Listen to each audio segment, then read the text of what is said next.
¿Qué tal, hermanos? ¿Cómo están? Pues nuevamente estamos en una clase más de historia de la Iglesia Cristiana. Esta es la número 9 y ya vamos a entrar a lo que es la Reforma. Hoy vamos a tener a Martín Lutero, ¿no? El llamado padre de la Reforma, ¿sí? A ver, voy a pasar para acá arribita. Eso. Ok. Ahí. Les pongo la carátula porque la vean bien. Ahí está, ¿no? Historia de la Iglesia Cristiana, clase número 9, la Reforma, Martín Lutero, ¿no? Ok, ahí voy a aparecer otra vez. Ahí está, ¿sí? Entonces, bueno, vamos a ver, ya que era un reformador, llamado padre de la Reforma, ¿sí? Era un teólogo alemán, ¿sí? Él es hijo de Hans y Margaret Luther. Posteriormente se cambió el apellido a Luther, que a la hora que se cambia al castellano se le conoce como Lutero, ¿no? Martín pues, nació el 10 de noviembre de 1483 en Eilenberg, Turingia, Alemania, y en 1484 la familia se traslada a Mansfeld, donde el padre pues, dirigía minas de cobre, ¿no? Varias minas. Incluso eran dueños de una. Habiéndose criado en un medio campesino el papá, pues ansiaba que su hijo llegara a ser funcionario civil para poder pues darle honor a la familia, ¿sí? Con este fin pues mandan a Martín a varias escuelas de Mansfeld, Magdeburgo, Eisenach, ¿sí? En 1501 empieza sus estudios en Erfurt con la intención de hacerse abogado, ¿sí? El bachillerato lo recibió en 1502, ¿sí? Y su maestría en 1505. Fue el segundo de 17 candidatos. Un día Lutero venía de casa de sus papás de visitarlos. Entonces había una tormenta muy fuerte eléctrica y cayó un rayo muy cerca de él, ¿no? Entonces le ora a Santana y le promete que si lo salva, ¿sí? Él se haría monje, ¿sí? Pues lo salvó, o sea, no le pasó nada. Y entonces, para gran decepción de su padre, pues Lutero entrega su vida mundana para entrar en el monasterio agustino de Erfurt en el 17 de julio de 1505. ¿Sí? Se hace monje. Se dedicó por completo a la vida monasterial, ¿sí? Del monasterio, empeñándose en realizar buenas obras, ¿sí? Con el fin de complacer o congraciarse con Dios, ¿no? Y servir por otros medios, o sea, ayudando a la gente, haciendo oración por ellas, ¿sí? Para poder congraciarse con Dios, ¿no? Su vida se complica porque empieza a dedicarse con mucha intensidad en ayuno, flagelación, si se acuerdan que no, eso de que se dan de latigazos, y a largas horas de oración, hacía peregrinajes, confesaba constantemente, ¿sí? Pero cuanto más hacía esto, más intentaba agradar a Dios, más se daba cuenta de sus pecados, ¿sí? En 1507 Lutero fue ordenado sacerdote y en 1508 comenzó a enseñar teología en la Universidad de Wittenberg. Posteriormente Lutero recibió su grado de bachiller de estudios bíblicos el 9 de marzo de 1508. El 21 de octubre de 1512 fue recibido en el Senado de la Facultad de Teología, dándole el título de doctor en Biblia, ¿sí? En 1515 fue nombrado vicario de su orden y quedó a cargo de 11 monasterios. Lutero comenzaría estudios ya más profundos de la Biblia mientras enseñaba en la Universidad de Wittenberg y continuó estos estudios luego de terminar su doctorado, ¿sí? Creía que la Biblia era más importante que las enseñanzas de los padres de la Iglesia, ¿sí? En 1514, mientras estudiaba la carta a Pablo de los Romanos, ¿sí? De Pablo a los Romanos, perdón, en su habitación de la torre, él vivía en una torre ahí en la universidad, ¿sí? Y él se da cuenta de que los pecadores podían ser salvos, no por buenas obras, sino por el regalo de Dios a través de la fe, ¿sí? Esta comprensión del Evangelio y la seguridad de la salvación le dieron confianza para superar desafíos que pronto iba a atravesar, ¿no? O sea, ahorita vamos a ver. Siendo ya como profesor, o sea, ya cuando estaba ya enseñando en la universidad, él comenzó a criticar la situación en la que se encontraba la Iglesia católica, ¿no? Ahí Lutero protestaba por la frivolidad en la que vivía el clero, ¿no? Bueno, sobre todo porque él, en 1510, él en uno de esos viajes que hace, se va al papado en Roma, ¿sí? Y entonces ahí se da cuenta de todo lo que la Iglesia hacía en ese momento, ¿no? O sea, todo lo que el papado, lo que hacía el dinero, todo lo que veía, bueno, ya lo hemos estudiado, ¿no? O sea, realmente ya lo hemos estudiado, ya hemos visto todo lo que hacían, ¿no? Realmente increíble, ¿no? Pero bueno, y entonces empezó a censurar también lo que eran las bulas eclesiásticas, ¿no? Que realmente pues nada más eran objeto de tráfico puramente mercantil, ¿no? O sea, puro recaudación de dinero, ¿no? Su molestia realmente comienza con un hombre llamado Juan Tetzel, que fue enviado a Wittenberg para vender indulgencias, ¿no? Luego de que los penitentes confesaban sus pecados, pues un sacerdote podría asignarle pues obras de satisfacción para poder obtener la absolución de los pecados, ¿no? Al principio, recordemos que las indulgencias pues eran para la gente que se iba a las cruzadas, ¿sí? Y que pues ahora sí que sacrificaba todo para defender a la Iglesia, ¿sí? En aquellos o sea, también pasaba que los que se quedaban, o sea, los que no iban, no podían ir por algo, mujeres, niños, ancianos, ¿sí? Personas que tenían problemas, entonces ellos podían comprar estas indulgencias, y con eso aportaban dinero para la causa, ¿sí? Y recibían la indulgencia y el perdón de los pecados, ¿sí? Entonces esto pues lo vemos lucrativo, ¿no? Sobre todo no solo la Iglesia, sino también los reyes, ¿sí? Entonces, por ejemplo, toda esta recaudación pues se usaba para fondos de iglesias, hospitales, construcciones, ¿sí? Por ejemplo, Federico el Sabio, ¿sí? Él exponía sus reliquias que él tenía, ¿sí? Que había comprado en Todos Santos, o sea, el 1 de noviembre, y los fieles podían ir y darle homenaje a las reliquias, pagaban un dinero a Federico, ¿sí? Para poderlas ver, y aparte podían comprar lo que eran las indulgencias, ¿sí? Entonces, al final del día, pues pecados perdonados e ingresos muy altos, ¿sí? Pero Martín veía que las tres partes de la penitencia pues estaban siendo modificadas, ¿no? O sea, lo que era la confesión, la contrición y la absolución había sido cambiado por la contrición, confesión y contribución.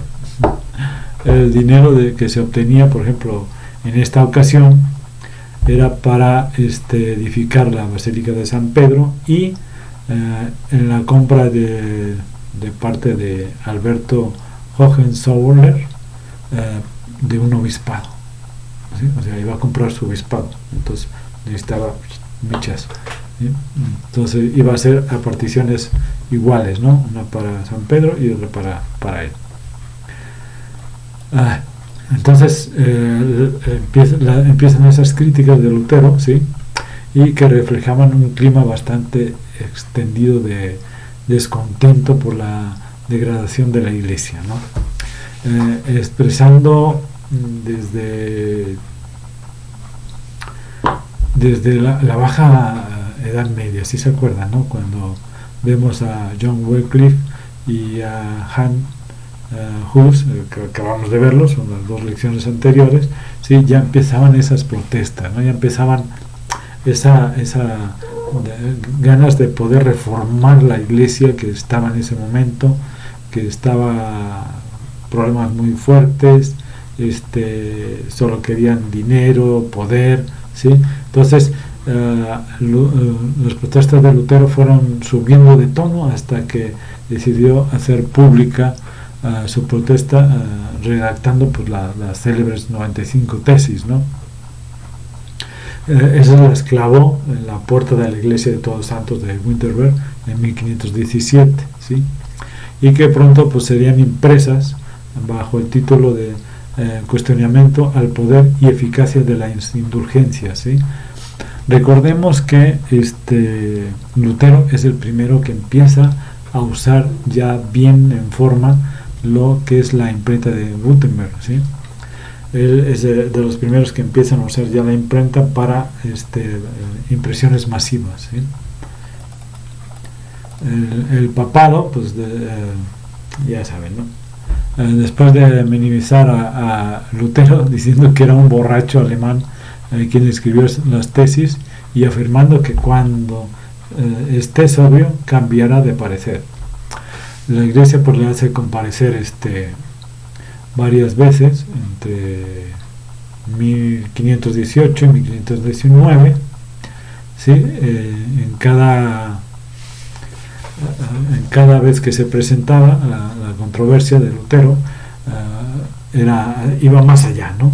Iba más allá, rechazaba la autoridad del Papa, de los concilios, de los padres de la Iglesia, remitiéndolos en su lugar a la Biblia, ¿no? A su uso de razonar de lo que era la Biblia, ¿no? Y usando la razón para poder entenderla y poder darse cuenta del pecado en que estaban, de lo mal que estaban, ¿no?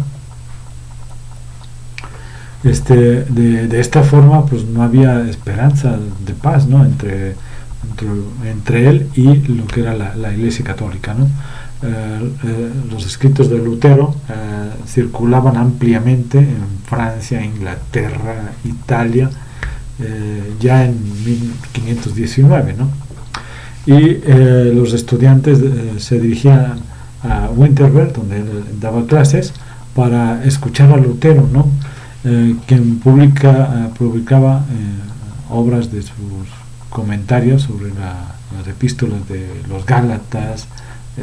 Otro trabajo fue el trabajo de los Salmos, ¿sí? O sea, iba escribiendo muchos libros conforme él iba estudiando la Biblia, iba haciendo sus escritos, ¿sí? Iban siendo impresos y esos iban siendo dados no solo a estudiantes, sino a la población entera de Alemania, ¿no? Como les decía, pues llegaban hasta Francia, Inglaterra, Italia, ¿sí? En 1520 Lutero completó el ciclo de su ruptura con Roma, y él desarrolla las ideas de sus tres grandes escritos reformadores, ¿no? Ese llamamiento a la nobleza cristiana de la nación alemana, la cautividad babilónica de la Iglesia y sobre la libertad cristiana, ¿no? El 3 de enero de 1521 fue publicado en Roma la bula Decem Romanum Pontificem, por la que el Papa,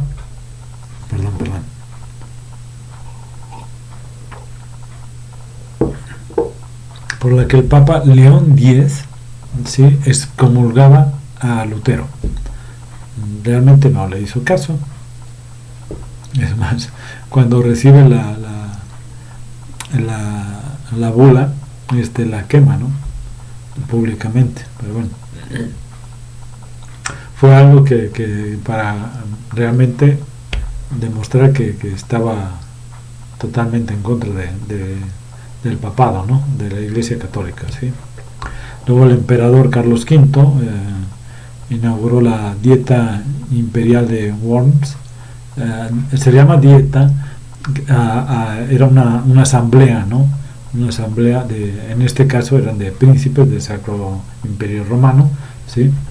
Y entonces el 22 de enero de 1521 se reúnen para esta dieta imperial de Worms, ¿sí? Y Lutero fue llamado a renunciar o a reafirmar su doctrina y le fue otorgado un salvoconducto para que garantizara su seguridad, ¿no? Porque, o sea, en aquella época, si no te daban ese salvoconducto, en cuanto te veían, te agarraban y te metían a las mazmorras, ¿no? Pero en ese momento le dan el salvoconducto para que él pueda ir y presentarse, ¿no? Sin que le hicieran nada. Lutero se presenta el 16 de abril y Johann Eck era el asistente del arzobispo de Treveris, era el presidente, digamos, de la asamblea, ¿no? Presentó a Lutero en una mesa, ponen una mesa, estaba llena de copias de sus escritos, ¿no? Entonces le pregunta a Lutero si los escritos, los libros que estaban ahí, pues si eran suyos, y todavía creía que esas obras, lo que ahí estaba escrito, enseñaban la palabra de Dios, ¿no? Y entonces Lutero pidió un tiempo para poderlo pensar, la respuesta, sí, y en el cual incluso oró, envió a sus amistades, y entonces tenía también un mediador, sí, y entonces se presenta al día siguiente, sí, nuevamente en esta reunión, y cuando se presentó el asunto de la dieta en su contra, sí, Eck le pidió a Lutero que respondiera explícitamente, ¿sí? Le dice: Lutero rechaza sus libros y los errores que en ellos se contienen. A lo que Lutero respondió, a ver, permítame, ahí está, que se me convenza mediante testimonios de la escritura y claros argumentos de la razón, porque no creo ni al Papa ni a los concilios, ya que está demostrado que a menudo han errado, traicionándose a sí mismos. Por el contexto de las Sagradas Escrituras que he citado, estoy sometido a mi conciencia y ligado a la palabra de Dios. Por eso no puedo ni quiero retractarme de nada, porque hacer algo en contra de la conciencia no es seguro ni saludable. De acuerdo con la tradición, ¿sí? Lutero entonces dijo estas otras palabras: no puedo hacer otra cosa, está en mi postura, que Dios me ayuda. Esta es mi postura, que Dios me ayuda. En los siguientes días, pues hicieron conferencias privadas ya entre ellos, ¿sí? Entre los que estaban en la reunión, ¿sí? Y antes de que incluso antes de que se diera la decisión, ¿no? O sea, ya se dijera qué es lo que a proclamar que era Lutero, ¿sí? Él se abandona se va con permiso, ¿sí? O sea, él se va y durante su regreso a Wittenberg desapareció. Ahorita lo vamos a ver. El emperador redactó el edicto de Worms el 25 de mayo de 1521, declarando a Martín Lutero prófugo y hereje, ¿sí? Incluso prohibiendo sus obras en toda Europa, ¿no? Bueno, todo el mundo conocido de aquella época, ¿sí? Lutero se había enfrentado al poder religioso y ahora se estaba enfrentando pues al poder secular, ¿no? A los reyes, ¿sí? Los dos grandes instituciones, la Iglesia y el Imperio, no estaban por encima de la palabra de Dios, sino que estaban sujetas a ella, ¿no?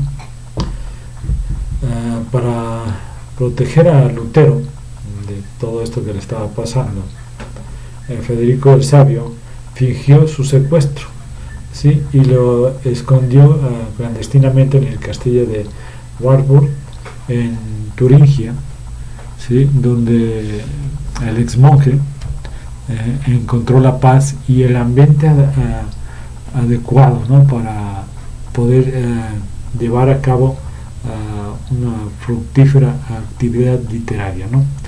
Lutero escribió numerosas cartas, continuó con varios salmos, redactó glosas eclesiásticas, escribió una obra dedicada a la confesión, a los votos monásticos, a un buen número de escritos, ¿no? Hizo. Y además, en este escaso año que estuvo realmente él fuera de circulación, escondido, ¿sí? Él hace la traducción del Nuevo Testamento al alemán, ¿sí? Al alemán, ¿de acuerdo? Entonces realmente él estuvo de 1521 a 1522, estuvo recluido en Wartburg, ¿sí? Lleva a cabo la traducción y esta traducción fue tomada de los textos griegos publicados en 1516 por Erasmo de Rotterdam, ¿sí? Lo traduce al alemán, ¿sí? Lo imprime, el Nuevo Testamento, lo imprime y empieza a distribuirse entre la población general de Alemania, ¿sí? La edición de esta Biblia, ¿sí? Se le llamó la Biblia de septiembre, porque apareció en ese mes, ¿no? Por eso se le llamó la Biblia de septiembre, ¿sí? Y ponía a disposición del pueblo alemán su versión del texto, ¿sí? Sagrado por excelencia, ¿no? O sea, lo que es el Nuevo Testamento, toda la vida de Cristo. La obra fue un éxito. En el mes de diciembre pues hubo que imprimir muchos más ejemplares, y 12 años más tarde, en 1534, podía al fin el proyecto terminar ese proyecto, que era su versión del Antiguo Testamento traducido del hebreo, ¿sí? O sea, lo tomó al hebreo, lo tradujo al alemán y pudo al fin hacer la Biblia completa en alemán, ¿sí? Esto fue en 1534, después de 12 años. Pero bueno, ahora pues veamos ya me había atrasado con ¿sí? Vamos a ver lo que es la doctrina de Lutero, ¿no? Pues Lutero se basa en su doctrina, pues más que nada en la inspiración de los escritos de San Pablo y de San Agustín de Hipona, ¿sí? De los que el hombre pues pudo salvarse por la fe y por la gracia de Dios, ¿no? O sea, se acuerdan que ellos enfatizaban mucho esto, ¿no? Sin que las buenas obras sean necesarias, ni mucho menos suficiente para alcanzar la salvación de las almas, ¿no? En consecuencia, expedientes como las bulas, o la expedición de estas bulas que vendían pues la Iglesia Católica, ¿no? Pues eran pues inmorales, ¿no? O sea, eran inútiles, ¿sí? Realmente eran inútiles, no sabían de nada, ¿no? Era un papel nada más y ya, ¿sí? Rechazaba la doctrina católica de la transustanciación, pero mantenía la presencia del cuerpo y la sangre de Cristo bajo el pan y vino, ¿sí? En la misa, ¿sí? O sea, apoyaba que que era literal las palabras de que dijo Cristo, de este es mi cuerpo y esta es mi sangre, ¿sí? ¿De acuerdo? Entonces para él era literal eso. No objetaba el bautizo de los niños, tampoco renegó nunca del uso de las vestimentas sacerdotales que usaban los eclesiásticos romanos, ¿sí? Y aún tenía pues en mente una iglesia unificada bajo un solo líder, ¿no? Defendió la doctrina del sacerdocio universal, que implicaba pues una relación personal y directa de la persona con Dios, ¿sí? La interpretación de las Sagradas Escrituras no tenía que ver, ¿sí?, con un monopolio exclusivo del clero, sino que cualquier creyente, ¿sí?, podía leer y examinar libremente la Biblia, o sea, poder entenderla uno solo, ¿no? La cual, por lo mismo, debía ser traducido a los idiomas de los creyentes, ¿no?, para que la pudieran entender y pudieran estudiar, pudieran leerla, ¿sí? También negó la existencia del purgatorio, o la necesidad de los clérigos para permanecieran célibes, ¿no? Lutero solo consideró varios de los sacramentos católicos como buenos, digamos, ¿sí?, que era lo que era el bautismo y la Eucaristía, ¿no?, rechazando los demás. Lutero también proclamó la independencia de la Iglesia, ¿sí?, nacionales, ¿no? O sea, cada país tenía el derecho de tener sus propias iglesias, ¿sí? Y esto pues incluso decía que la cabecera debía quedar en el príncipe legítimo de cada estado, ¿sí? Entonces esto le consiguió el apoyo de muchos príncipes, ¿sí? Los desórdenes realmente surgieron, por ejemplo, en Wittenberg, por sus seguidores más radicales, ¿no?, que él tenía, que habían comenzado a tomar medidas drásticas en contra de la liturgia, ¿sí?, como la supresión de la celebración de la misa. Obligaron a Lutero a dejar sus apacible retiro en Wartburg y regresarse a Wittenberg para que se pusiera al mando de la organización de las nuevas comunidades evangélicas que iban surgiendo por doquier en o sea, por todos lados de Alemania, ¿no? Entonces, desde Wittenberg, Lutero abrió otro frente de lucha contra los movimientos de la liberación social y nacional de la pequeña nobleza y especialmente de los campesinos. Cuidado con esto. Los primeros no dejaban de presionar para que Lutero constituyera una iglesia nacional alemana, ¿sí?,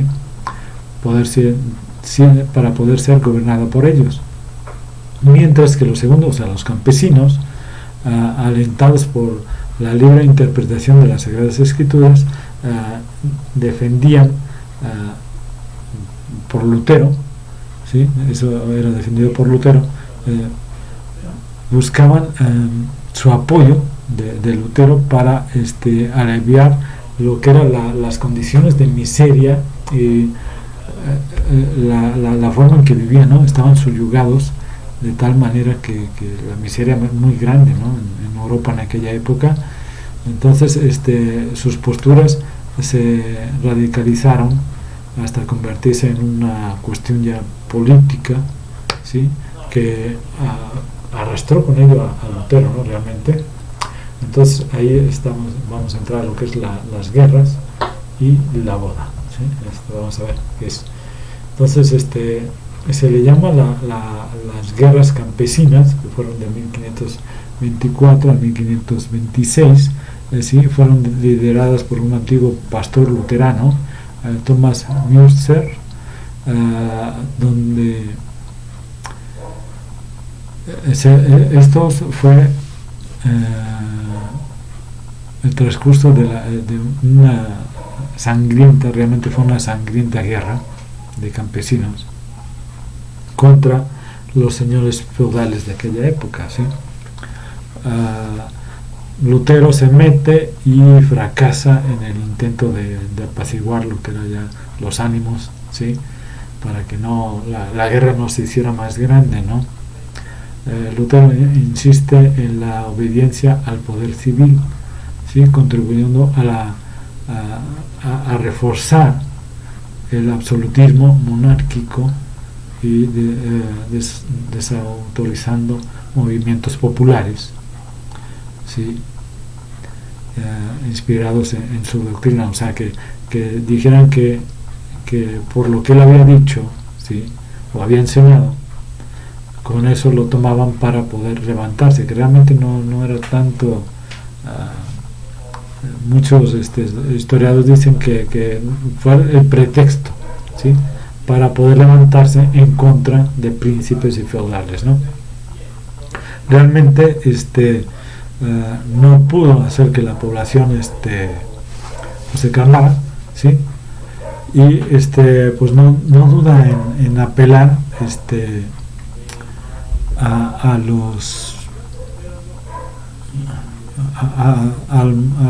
la gente o sea, a los príncipes, a la gente feudal, sí, para que pelearan, sí, y restituyeran el orden, sí, mediante las armas, sí. O sea, dijo, pues órale, no se puede hacer que se aquieten, pues aquíétenlos, ¿no? Como sea, sí, usen las armas para que puedan apaciguar, y lo que esto dio cobertura a una represión sangrienta de campesinos como jamás se había visto en Alemania, ¿no? Sí, el conflicto se derivó en una auténtica matanza indiscriminada, ¿no? El resto, hay estudios que decían que 80.000, pero realmente ya habían varios libros, ¿sí? Al final pongo ahí donde estuve sacando todos los datos, ¿sí? Que murieron entre 100.000 y 150.000 campesinos, ¿sí? Pero bueno, entonces se le acusa de que favoreció a la nobleza, ¿no? A la parte económica de los estados, ¿no? En 1525, en Alemania, ya devastada, ¿sí? Por la guerra de los campesinos, pues él escoge ese año para contraer matrimonio, ¿sí? En 1523 había llegado a Wittenberg unas monjas que habían escapado del convento de München-Lands-Grimmen, y una de ellas era Caterina de Bora, ¿sí? Ella tenía 26 años y se convirtió en la esposa de Lutero, ¿no? Entonces, incluso decían que de un monje y de una monja, la única que iba a salir era el anticristo, imagínense. Bueno, eso lo decían los clérigos, ¿no? Pero bueno, la boda suscitó una viva repulsión, ¿sí? Realmente, no tanto por el acto en sí como del matrimonio, ¿no? Sino por el momento en desolación y muerte que existía en Alemania en ese momento, ¿no?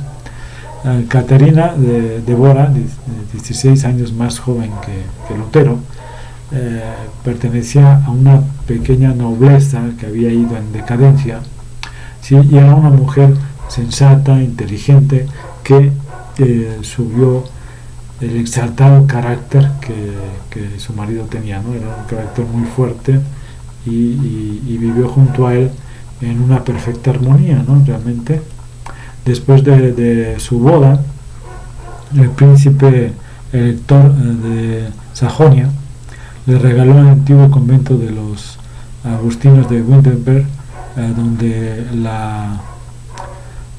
laboriosa Caterina pues, estableció una pequeña pensión para estudiantes, ¿sí? Para pues paliar lo que era en ese momento pues la estrechez económica que existía, ¿no? ¿Sí? Los estudiantes tenían el privilegio de compartir la mesa pues con Lutero, ¿no? Quien después de la comida pues los entretenía contándoles anécdotas y sacando a colación preguntas que le hacían, respuestas, o sea, había ahí una interacción entre ellos, ¿no? Y que posteriormente pues sacó un libro, ¿sí? El libro se llama Los dichos de la sobremesa. En el convento de Wittenberg, convertido en finca familiar, pues nacieron uno tras otro, fueron 6 hijos los que tuvo, ¿no? De los cuales pues realmente nada más sobrevivieron 4, era Hans, Magdalena, Martín y Paulus, que llenaron de júbilo pues al predicador, ¿no? Que no se llena de júbilo con hijos, ¿sabes? Doctrinalmente nada de ello debe sorprender, ¿no? Pocos años antes Lutero había dado a luz lo que era su obra Opinión sobre las órdenes monásticas, ¿sí? Una vibrante exhortación a los monjes y a las monjas, ¿sí? Para romper los votos de castidad, ¿no? Y muchísimos sacerdotes y monjes pues realmente pues siguieron ese planteamiento que él les hizo, ¿no? Y estaba visto por la ortodoxia como sacrilegio, ¿no? Una acción sacrílega. El joven Lutero, de aquel entonces, de mediana estatura, que había sido de cuerpo flaco, fatigado, que se le podía hasta contar los huesos, fue engordando con la edad y el nuevo estado, ¿no? O sea, con su matrimonio, ¿sí? Y vemos que su amor por la mesa y sobre todo por la cerveza con la que reemplazaba el agua, pues decía que el agua de Wittenberg era mortal, ¿sí? Te podías morir tomando esa agua. Le convertirían en un macizo y pesado, realmente. Se acentuó en él la vulgaridad agresiva de que siempre hizo gala, ¿no? Empleó cada vez más palabras más rudas y groseras, ¿no? Siguió siendo irritable, a duras penas conseguía controlar su carácter, colérico y violento realmente. Él decía, no consigo dominarme y quisiera dominar el mundo, ¿sí? Imagínense. Pero bueno, la nueva iglesia que oficiaba las misas en lengua vernácula, o sea en alemán, ¿sí? Tenía desde 1529 su catecismo, lo escribió Lutero, tenía el catecismo pequeño y catecismo grande, ¿no? Fueron escritos por él y tenían incluso su propio clero y un gran número de fieles, ¿no? Ya eran muchísima gente que lo seguía. La influencia de la Reforma se había extendido ya por todo el norte y este de Europa, ¿sí? Y su prestigio contribuyó a convertir a Wittenberg en un centro intelectual, ¿sí? De primer orden, ¿sí? Realmente. Hay una nueva reunión, ¿sí? Se llamó la Dieta de Augsburgo, celebrada en 1530, pero por estar excomulgado e imposibilitado de hablar con el emperador, ¿sí? Se le prohíbe su asistencia. Entonces Lutero delega su defensa de la Reforma, ¿sí? Y manda a un amigo, yo creo que es un mayor colaborador de él, es un amigo muy querido de él, era un humanista, se llamó se llamaba Philip Melanchthon, quien presentó a los asistentes de la conferencia de Augsburgo textos que exponían la profesión de fe, ¿sí?, del protestantismo o de lo que era la reforma, ¿sí?, y 28 puntos que defendían su discrepancia con el catolicismo, ¿sí? En 1536 el Papa Paulo III se decidió tardíamente a convocar el Concilio de Trento, y Lutero, ensoberbecido y encumbrado, ¿sí?, dio por hecho su inutilidad, alegando la irreversible alejamiento de ambas posiciones. O sea, era imposible volverse a unir, ¿sí? En ese momento lo dice, y a partir de ahí ya surge la separación total, ¿no? Hacia 1537 la salud de Lutero comenzó a quebrarse de forma progresiva y alarmante para sus adeptos, ¿no? Todos los que estaban a su alrededor estaban viendo que realmente ya iba decayendo su salud, ¿no? El reformador envejecía, y su humor se volvió bien hosco, ¿no? Bien fuerte, ¿no? Bien tosco.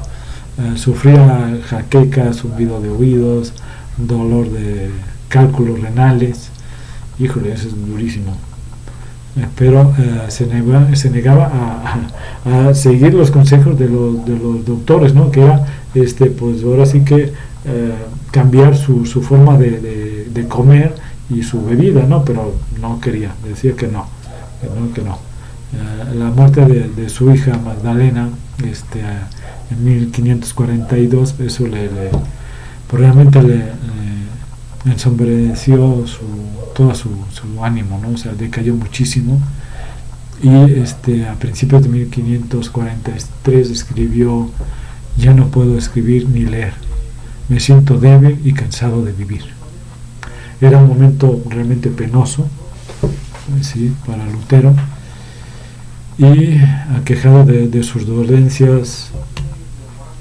Tenía una lesión en una arteria coronaria, y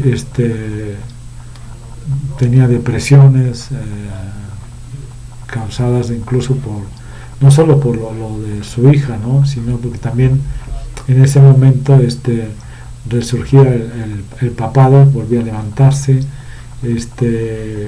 Los judíos intentaron retomar el cuestionamiento de mesianismo de Jesús de Nazaret, ¿sí?, como ellos le llamaban, y por el nuevo rebrote de la fracción más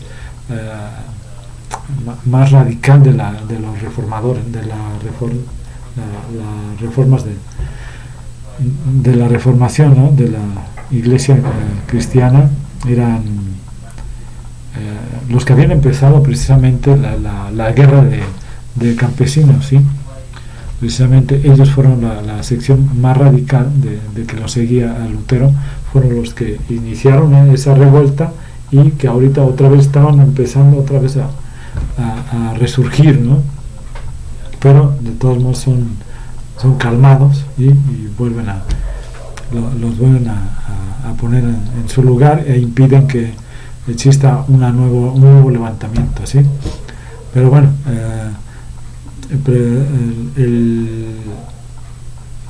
debido a eso, no podía permitirse el lujo de retirarse, ¿no? Y consiguió su intensa actividad volver a retomarla, ¿no? Vuelve a retomar esa actividad, que sería hasta el día de su muerte, ¿sí? Encontró pues fuerzas para publicar en 1545 la célebre Reforma de Wittenberg, que era una suave exposición de la nueva doctrina, ¿sí? El último viaje de Lutero, fue a Mannfield, lo realizó debido a que se preocupaba pues por su familia, debido a que había cierta contienda con los condes de Marfeld, ¿sí?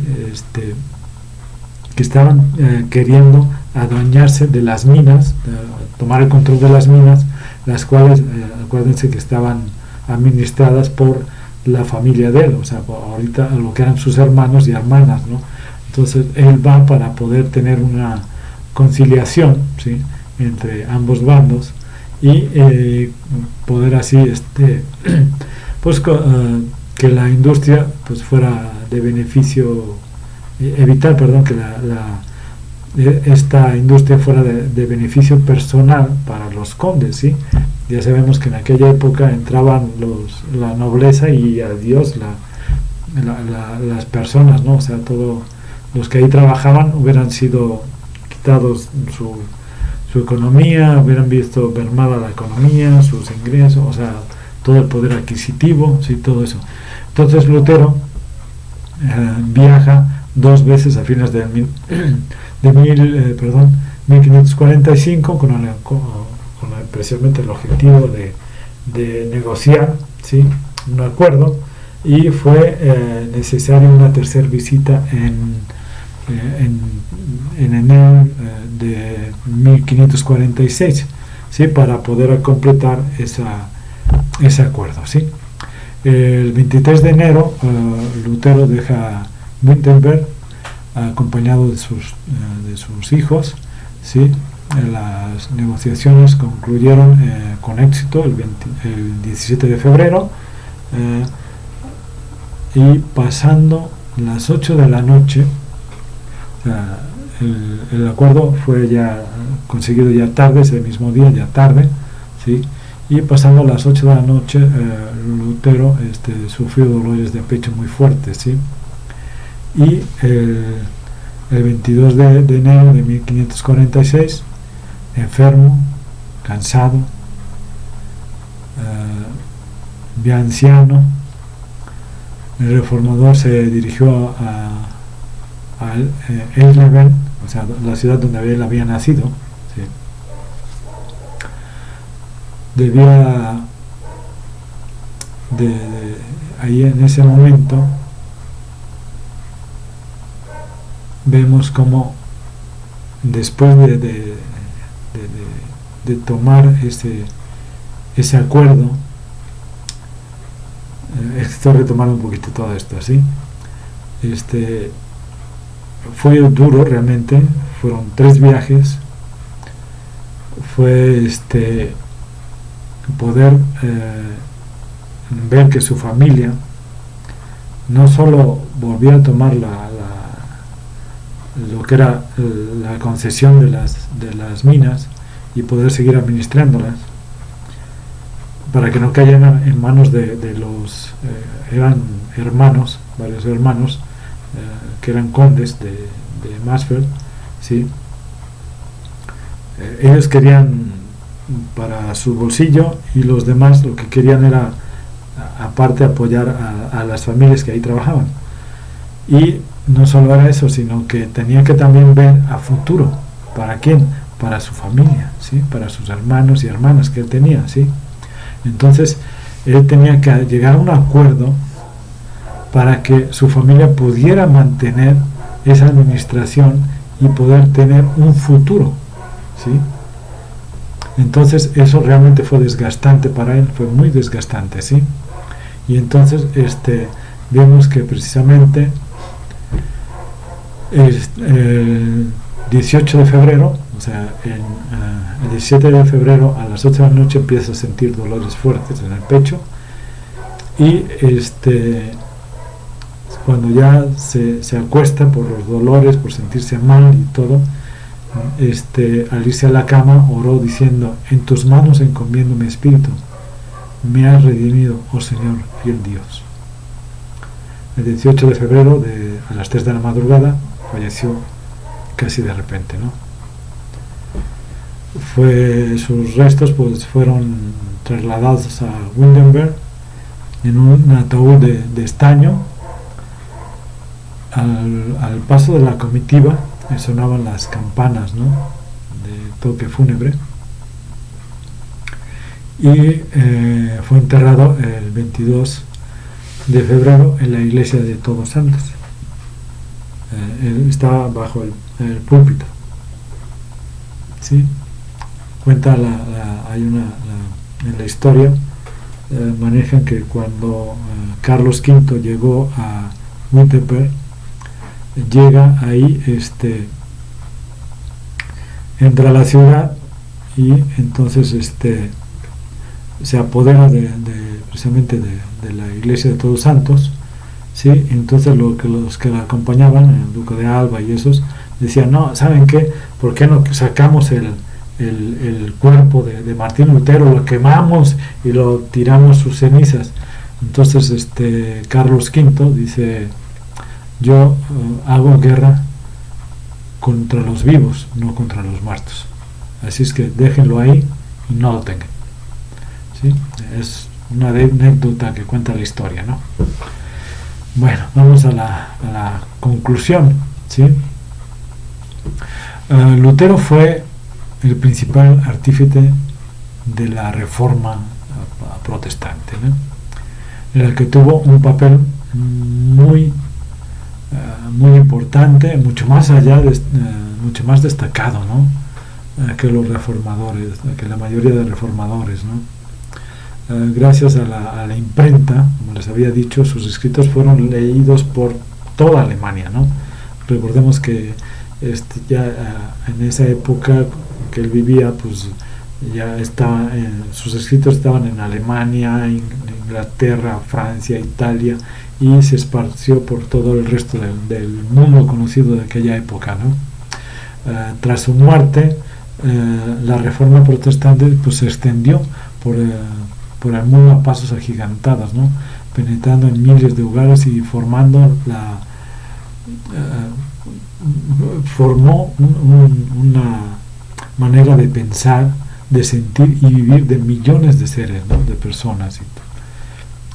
Con su traducción de la Biblia al alemán, pues Martín Lutero ganó fama permanente en relación con la unificación del idioma alemán. ¿Por qué? Para conseguir su objetivo, ¿sí?, de poder traducirla, Lutero inventó una suerte de mezcla entre las características comunes de los dialectos que por entonces se hablaban en Alemania, el latín, y creó el llamado alemán puro, ¿sí? Es el idioma, es un idioma artificial, se le llama, que es la base del alemán actual, ¿sí?, de la lengua alemana actual, ¿sí? O sea, casi él creó el alemán actual.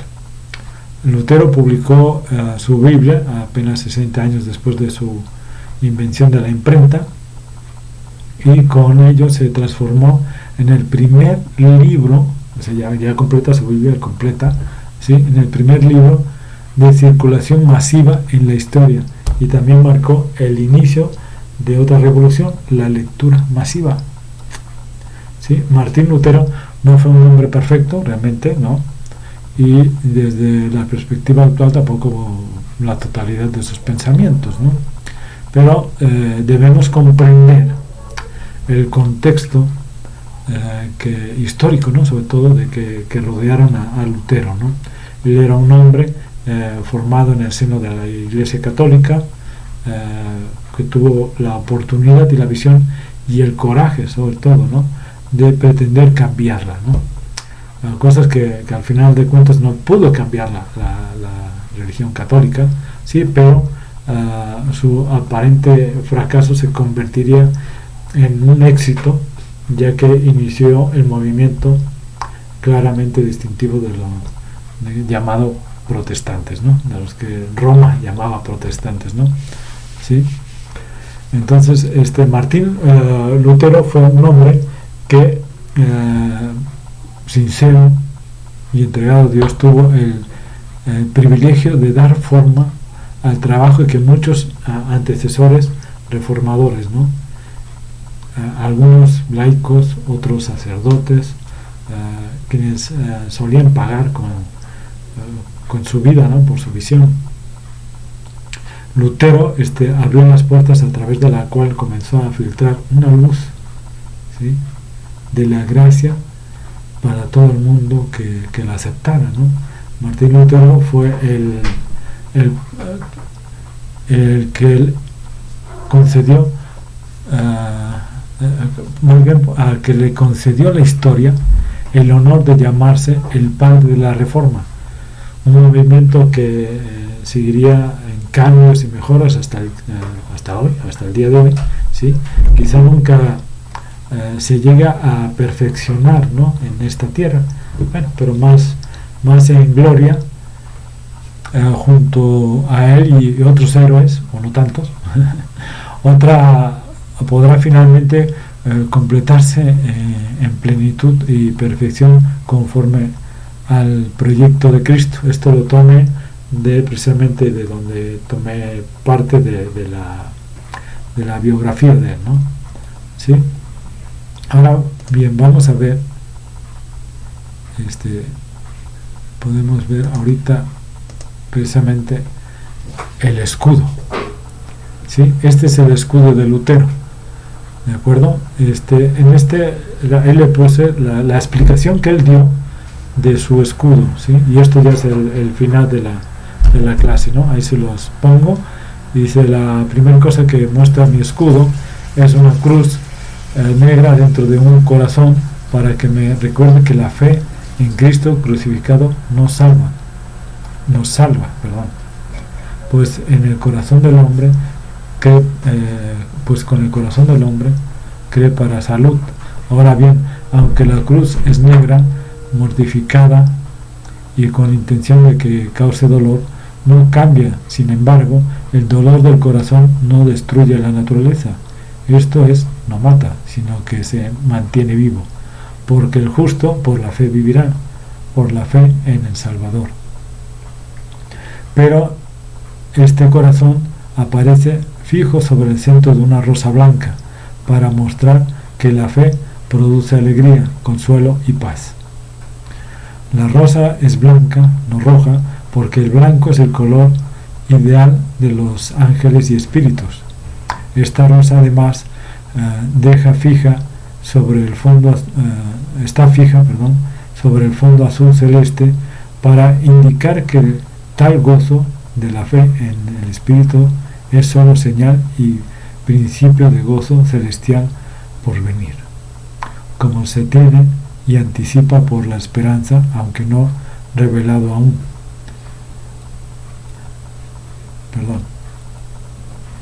Y alrededor de ese fondo hay un anillo amarillo, un áurea,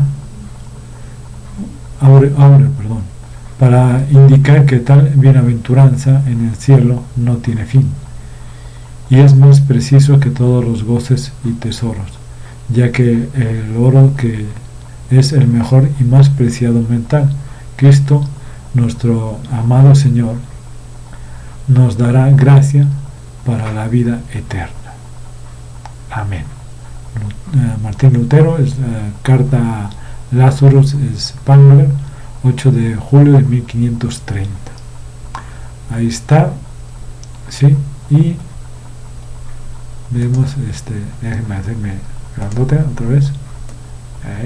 Ahí está, ¿sí?